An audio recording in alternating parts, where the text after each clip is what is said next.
Let's say you and I are playing a game of Monopoly, and it's about time to choose the player figure. Would you pay me $30 for the privilege of playing the race car?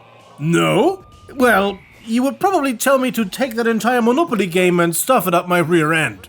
But if we would be playing, let's say, Apex Legends, the likelihood of you paying $30 for a player skin massively increases. And with that, welcome to a quick point about deceptive sales tactics and a tiny PSA about some tools with which you can take back some control and maybe make some more informed choices. The fact that video games have in-game purchases nowadays is sadly a reality that won't go away again. This counts for multiplayer games and single-player games as well. What started with mobile games and Asia grinders has by now seeped into every other game.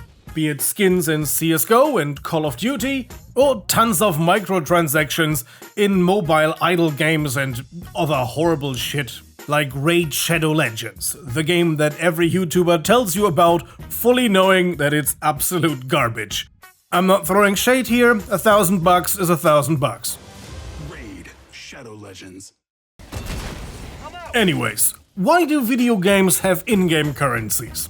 Looking at the channel statistics of this channel, you are probably old enough to know why and to understand why they are doing this. They create in-game currencies to mask the fact that you are paying real money. You are much more likely to pay 5,600 in-game shitcoins instead of $50 for some random skin. The price given in the in-game currency is completely arbitrary, but they choose an incredibly high amount to create further dissonance between the in-game currency and the real monetary value. Now you may be thinking, wait a minute, I know that it's real money, I'm not stupid. Yes, you are not stupid. However, if it wouldn't be working, they would not be doing it. Remember that a large demographic of their customers are children, and children are pretty easy to deceive.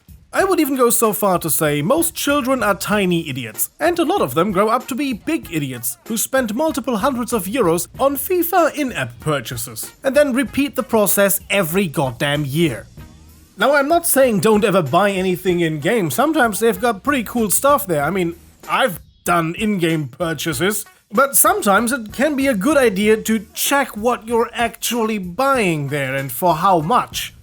I mean, 2,400 Call of Duty points for that awesome Nicki Minaj skin. That's actually $23. No thank you. You couldn't pay me $23 to listen to her. Pull up in a monster automobile gangster. I'm not buying that either. So here's a tool I haven't seen like this before. A few days ago, a friend of mine showed me a rather handy tool. His local bank released a conversion website for in-game currencies, which works very much like any other conversion tool for real currencies, like euro to US dollars. This website exists in German and English, and you can select most of the popular in-game currencies, and just quickly check how much the stuff you want to buy actually costs. They not only offer this website, they also have a mobile app for this, along with a browser extension for Chrome, Edge, Safari, and as of the recording of this video, Firefox wasn't done yet. This browser extension gives you the real price right on the game's online shop website.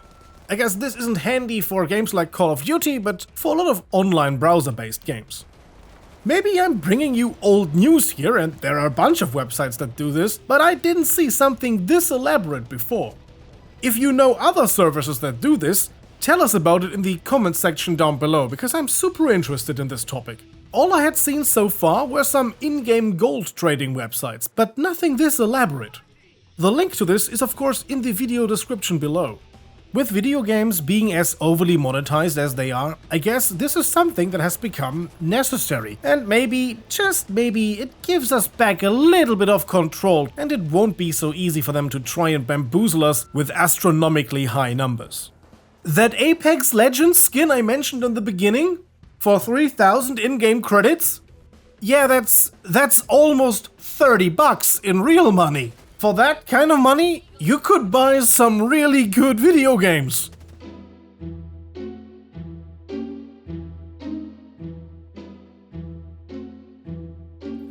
or up to 30 ESCalation Patreon subscriptions.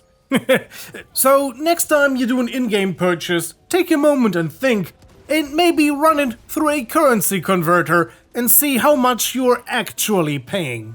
By the way, that Patreon I mentioned, those supporters of ours, you can see them scrolling by the screen right now. And those guys got to see this video well before anyone else. So to them, a big thank you. With their support, I'm doing stuff like paying for my Adobe subscription. Shame. ESCalation pays for Adobe. Shame. ESCalation pays for Adobe. Yes, I'm one of the idiots who actually pays for that. So, thanks for watching, and see you guys next time. Until then, have a nice day, and as always, goodbye and guten Tag.